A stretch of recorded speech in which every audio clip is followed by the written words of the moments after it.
Hello and welcome to another episode of How to Start a Board Game Company from Off the Page Games. I'm Jay Cormier. Now this week what I want to take a look at is the rules, but obviously not the final rules because that is going to come way later once the artist is involved. But the rules, what I'm talking about here is the rules that I'm going to send to my blind playtesters, to my ambassadors, and the rules that I'm going to send to the artist that they're going to use that to get information about how to make the final rules. And I don't even think I'm there yet actually for the final rules. But let's take a look at the rule book and how my blind playtesters have read it and understood it and what has changed because of that. Alright, so one thing I do is for my rules is I put them in a Google Doc because it makes it a living document and you don't have any versioning issues. So as long as you send your blind playtesters this link, if you make updates to it, then they'll always have the most up-to-date version of the rules as opposed to continually sending out more and more PDFs or what have you of the rules. Mine just has all the general basic information up here of the game. You'll notice one thing that's really bad about these rules is the lack of images and examples. So this is not a great example of a rule book, and I wish I could have had time to do more than this. So, you know, learn from my mistake in that sense. There's a bit of theming here. That this is all theme. And then which, you know, you can obviously read if you want. I can make this available to anybody who wants to take a look at it. Decided with this game to do a training mission because there's with a deduction game, there's some things you kind of have to learn differently than maybe in other games. And we realized it was a bit hard to just jump right in, so we created a training mission. That was one of the reasons why I wanted to blind playtest the game, just to see if this is necessary. And I actually started with 2 training missions, so kind of scaffolded your way up to the game, and we realized the second training mission wasn't necessary, that you got enough of it from the first training mission. Now what is important for images when you're doing a blind playtest, you're sending it out, especially if they're doing a print and play, is you do need to show the images of all the components. So here we have the board and then a secret board, so they obviously look the same, but the board is a lot bigger. And this here, 10 envelopes for the shift system. Talked about this on a few videos before, that we have these envelopes in it, but this is not included in the PMP, so I put a note here for the playtesters, but can be acquired later. So I do have the ability to give them this, but we're going to have them sign an NDA because of the kind of secrecy I want to keep around things in envelopes. I don't want people, you know, starting to do blog posts and talking on BGG about what's in the envelopes, and don't spoil all these surprises. Here's all the contents. Now some things are blank here because I'm in the middle of updating with newer art. We're getting new art right now from Matt Kint on the recruitment cards and the map and everything, so this will be updated very shortly with new art, which is great. Agent cards, it's funny how this image here has changed so much. See how texty that is? I'll show you, I'll go into my art file and show you how this, just even this has changed from the feedback I've got from my blind playtesters. It's pretty wild. The recruiter cards, again, this has changed a ton. It's very texty. And that was some feedback we got right off the bat, was that it's being the mind management player, which we now call the recruiter. That was one change that came from the playtesters as well, that looking across the board and just seeing a wall of text on a card, it couldn't help them understand who's who, and it was very confusing. Ally cards, action cards, again, these are being updated. They changed a bunch, so I just deleted them. I'm going to have to re-upload them. Mayhem tokens, mind power tokens, mental note tokens, not included, as it says see below. Hourglass step tokens, 12 recruit tokens, not included, see below. And 3 mental, not included yet, so you have to use any token you have. So this is because this was a new feature, which we'll talk about in a minute. And then PMP components, provide your own. So we need a 1 whiteboard marker and an acetate page to put over top of the secret board. But it says if you want, you can just print out a new copy of the Mind Management secret board each time you play. So if you don't want to, or you don't have access to an acetate page and whatnot, if you're only going to play it a couple times as a playtest, then just print out and just scribble on it. That's fine. A screen that the recruiter can hide their secret board behind, so that doesn't come with the print and play, so they're going to have their own screen, which is any screen from any other game. They have Mysterium, that's a good screen, but whatever, any kind of Dungeons and Dragons kind of DM screen type thing. 12 recruit tokens, we use meeples, but you can use whatever you have around. And the mental notes are small tokens that are dry erasable. For the PMP, you can just use actual scraps of paper and discard them after the game, but they are limited to 15. So this is kind of a clear, if somebody's going to be printing their own game, these are all kind of key things. Having all the art laid out so that people understand when they look at the PMPs what every single thing is, because The art's not fantastic yet. And then a list of things that they need to provide on their own. And then training mission setup. We have a training mission setup card, so they can just follow that along if they want. But here's the in detail all the steps for setup. One player's doing this, the other players are this. Place cards here. And here's something I've done. I'm not going to go through the rules of explaining the game. That's not what the point of this video is. I'm going to show you what I'm doing differently. I highlight things here and put a note to playtesters. This is a new change. So due to some feedback, we used to place three recruit tokens and one recruit token on the 14, 15, and 16 space. And this is back when we had, I think it was another new thing. Yeah, here, note to playtester, new change. 12 used to come with 13 recruit tokens, and found that was too hard and not balanced. So we found that 12 is a lot better. And so now you only have 10 recruits left in supply. This means the recruiter only needs to get to space 14 to win the training mission, instead of before they had to get to 13. So this puts a bit more emphasis on the recruiting, which is good. And this is again all the steps, and we typed it in a. It's usually better to write rules in a you do this, you do that, but I find that I have a hard time doing that kind of second person perspective.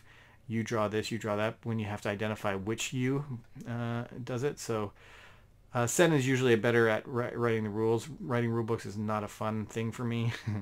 It's how much details. But obviously throughout this you have a ton of images showing exactly how things should be laid out. And then one of the tasks I'm going to have to do is go through this and actually call out very specifically where I want an example, so that the artist, Matt Kind, can actually provide an example for each of the kind of aspects going on here. But this is kind of a nice thing, summary of what the board should look like now. So in lieu of an image, I have this.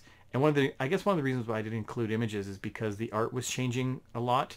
And so it would be getting stale. Like I did actually have a setup image, but it used all the old art. And as soon as I got the new board art from Matt, it's like, well, this setup doesn't even look good because it might be more confusing than anything. So I just kind of deleted it, which is too bad. But this is kind of nice. A summary of what the recruiter has a recruiter card and has secretly recorded 5 movements. 4 rogue agent pawns are on the space on the outside edge, and the hourglass is on the 1 to 5, and there are some recruit tokens next to it. That's how it should look after the setup is done. Then we go through a round overview, just kind of giving you context of what happens in a round, but then we go into details on the recruiter. Here's what you do as a recruiting turn. Again, I called out, hey, this is different for people that have play tested, because I do this because I sent this out to on Facebook. Hey, does anybody want to play test and be a play tester of this? And I've got a lot of people interested, maybe 15-ish people interested, and so I sent it out to them. And I've only heard from a handful of them back, but that's, I think, the ratio. You're going to need a ton of people that are interested, such that you can get people, just a handful of them percentage-wise, to actually play test it. And you never know when they're going to play test it. They're not going to play test it that night or that week. It might be a week later, 2 weeks later, a month later. And then by then, based on feedback from other playtesters or yourself playtesting it and continuing to further develop it, you might have noticed there's going to be some small rules tweaks. And so this helps to keep the people up to date, because maybe they read through the rule book once and now they're going to go play. So this is I'll send them a note saying, hey, the rules have changed, and I've highlighted all the new changes. So that's kind of a tip to when you're trying to keep your blind playtesters on the same page and not kind of annoyed of all the changes coming in. You can see I use a lot of lettering and indenting and bullet points and everything to kind of segregate and keep everything separated. And then we go through the rogue agent details. Again, I'm not going through all the notes. I'm just showing you, look at how yucky this is with regards to how much text it is and no pictures. Like, who wants to read this? Nobody. And you can see I've given the ability for my playtesters to comment. So Scott here saw that there was a typo. So I'll approve that. Abilities. So that's great. So give your playtesters the ability to comment. I don't give them the ability to edit, because that can cause all sorts of issues. You never know what they accidentally delete or whatnot. Not on purpose, but whatever. And then, so this explains all the way up until the training mission. And then the full game, I went through the entire setup entire setup right from the beginning, but then I only explain what's different from the training mission to this game, because otherwise it would be a very bloated rulebook and you'd have to read the same things all over again. And I think abilities again, I think I copied and pasted that, so I can prove that. And here's some new things. So this is the thing that's changed the most. This is what I want to show you some of the art changes for, was the 4 characters, the 4 agents, Maru, Henry, Lime, Bill, and Dusty. Their powers, their abilities kept changing and being tweaked a little bit. And so that is probably the biggest change that has happened. And I'll show you that in 1 second as I'll finish off with these rules. The last part of the rules is I explain the shift system. And for those that haven't caught on to what this is yet, basically at the end of each game, depending on who won, the other side, the losing side, gets to open a shift system envelope. And it's going to start with envelope number 1 and progress through envelope 5. Each side has 5 envelopes. So that's 10 envelopes it comes with. And that's going to give them extra abilities, powers, cards, components, rules that will help give them a leg up in the next game that they play, so that they have a better chance at winning. And they're going to keep opening envelopes until they win. And then the other side is going to be able to open an envelope. So that's what we're calling the shift system. It shifts the balance back and forth. And the cool thing is, it's not legacy in this. It's only legacy in the sense that it's, yeah, you're opening envelopes, but it's not legacy in the sense there's nothing's destroyed. It's not really, it can be a campaign if you want to play, but you can restart and replay with any of these components at any time. It's almost like it comes with 10 free expansions in the box. It's kind of what it is. So basically I explain it, and then it says note to playtesters. If you're interested in trying the game again with the shift system, let Jay know which side won, and he'll provide a PDF with the new components and rules for the next envelope. So that's pretty interesting. But they have to sign an NDA if they want to do that, again, so they don't spoil the secrets. So now let's take you through what I did for the art. So this was the first art that I sent to them, and again, pretty already different. If you remember from, I'm going to go really quickly back to the these cards here. This super texty, I had, before I sent it to the first blind playtesters, I was able to clean it up and put an icon on everything. So that's pretty great. It's he's got is the mind management here, ask number of times mind management has been on a feature, move adjacent or mortal, what +1 move if Dusty moves through mayhem. All pretty cool. Plus even these Pipe Girl, Smoke Screen, Carl Box, Ad Man, and there's double of them because one you give to the agents and one you give to the mind management. So that's all well and good. And then let's move forward in time, and it changed a little bit so that now Maru's got the power, is the mind management here, and now Henry, we're giving the power, hey, he's got a mental block token. He can place it on a feature on the block that he's on or an adjacent block. And we started noticing the word block was getting very confusing because we got to place a mental block token on a feature on Henry Lime's block or on an adjacent block. It was getting too confusing, so we had to change that. Mental block felt like a really good name, so we actually changed the word block to space. Just move to any adjacent space, and that seems to be a bit more appropriate. Dusty changed to reactivate an agent, and then through more playtesting, we found that was a little overpowered, so we had to change him. And so we go now to Henry Lime, place 1 mental block token on Lime's current location or an adjacent one. So for a while we called it location. Recruiter can't recruit on that location. And then we said this was blocked by Mayhem, which now hasn't been. And Dusty's a free action, can move it up to 4 times, can give any unused movement to any other agent who must use it immediately. And this was all well and good, but with some of our shift system contents, we noticed that would make this rule very confusing, because move up to 4 times. Well, what is his action actually? Is it, can he move? We had to separate it, so that wasn't good. And then finally, this is currently what we're at. Place 1 mental block token on your current or adjacent space. Recruiter or immortals can't recruit on that space. So we actually made the power better, so it's not just that he can't recruit on a feature. There's 2 features per space. He can't recruit on that space. Maru, if the recruiter is on any of these spaces, the recruiter must truthfully answer yes or no. And this is an action, so we had to call out, this is an action, this is a free action. So you can do that for free, and Maru's is an actual action, because it's a really powerful thing to just say, hey, are you here right now? And free action, move adjacent immortal 1 space. This is not considered a push. That's an extra clarification, because push has its own ramifications. And now Dusty's been changed to free action, move up to 2 more spaces. Give any unused movement to any other agent who must use it immediately. So that seems pretty interesting, and it's working pretty fine. I'm actually recommending changing it one more time to this over here. Free action, can move any agent 1 space. add one for each recruitment card discovered. The My Management Player, the recruiter, has 3 recruitment cards, and there's things you can do by pushing immortals to uncover and reveal them so that they're discovered.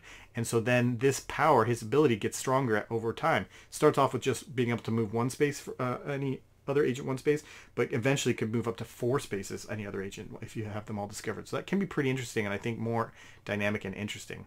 And the other thing that changed, I'll show you, is that look at these. We called them the mind management cards before, power cards, and it was getting confusing talking about them. And then even their ability. This here, the ability my art that I did, I was trying to imply that they can jump diagonally, but this kind of curvy arrow, even for this one, makes it look really weird. And the reason why I did this is because in the game there's things called mayhem. There's a little picture of one right there. And this means it can jump over the mayhem. That's what I was trying to imply, but it just confused the heck out of everybody. And so now I just change it so they're straight lines. Move diagonal here or move straight. And then everyone's like, yeah, that's much better. And we changed them to recruiters. Recruiter, card box, ad man. And what is his ability? He has elemental advertisement, and he can move this way by changing the advertisement to his will. And Pipe Girl has a smoke screen that allows her to move this way. So that helps clarify a lot of things. That was through playtesting and through the rules reading, realizing Mind Management Player, saying that over and over again, wasn't thematic and it didn't make sense. But what are they? They're recruiters. They're going around recruiting people for the mind management side, for sure. So they are the mind management kind of player, but we're going to call them the recruiter from now on. That makes a lot more sense. And so then what I did is I created a Facebook page called Mind Management, a Psychic Espionage Game, which as the game maybe starts to get closer to publication, this will be a bit more of a full-rounded kind of like page for this game. But right now, it's mostly for the playtesters to give us comments and stuff like that. So we have Joshua here who's given, here's questions from our first run-through of the training mission. And he gave all these questions, which of course we went through back and forth on all this different feedback and follow-up questions, which is fantastic to get this kind of detailed feedback. And we're getting people asking questions. Joshua's been very involved in this, which is so great. I think this is a handy way to collect all your playtesters into one area so they can see each other's questions, and that might help them going forward as well. So that's great. So that's just a quick look at how I've kind of created my rules and laid them out for my playtesters and my blind playtesters specifically. And if that term has been confusing, and I've been using it this entire video, blind playtest is when I'm not there to explain the rules at all. They're somewhere else. They're just reading the rules and trying to interpret the rules and play the game, which is super vital, especially when you're publishing a game, because once the game is out there, all you're going to have are people looking at the rule book and maybe some videos that some people upload, but the rule book is pretty key. And can they play the game that you designed just based on your rule book? So that's pretty key.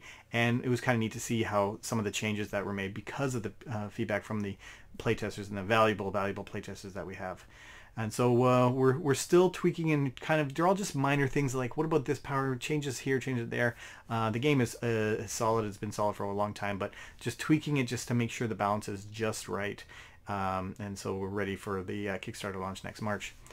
That's it for this week. I'm not really sure what we'll be talking about next week, but I'm sure it'll be fascinating and exciting. We'll see. Maybe we'll have a quote from the manufacturer. Still waiting on that quote that we got a couple weeks ago from the video when I talked with them. I haven't actually received the actual quote yet, so maybe that'll be next week's video. If we get it, we'll go through it in detail and see what it looks like and see how costly everything is.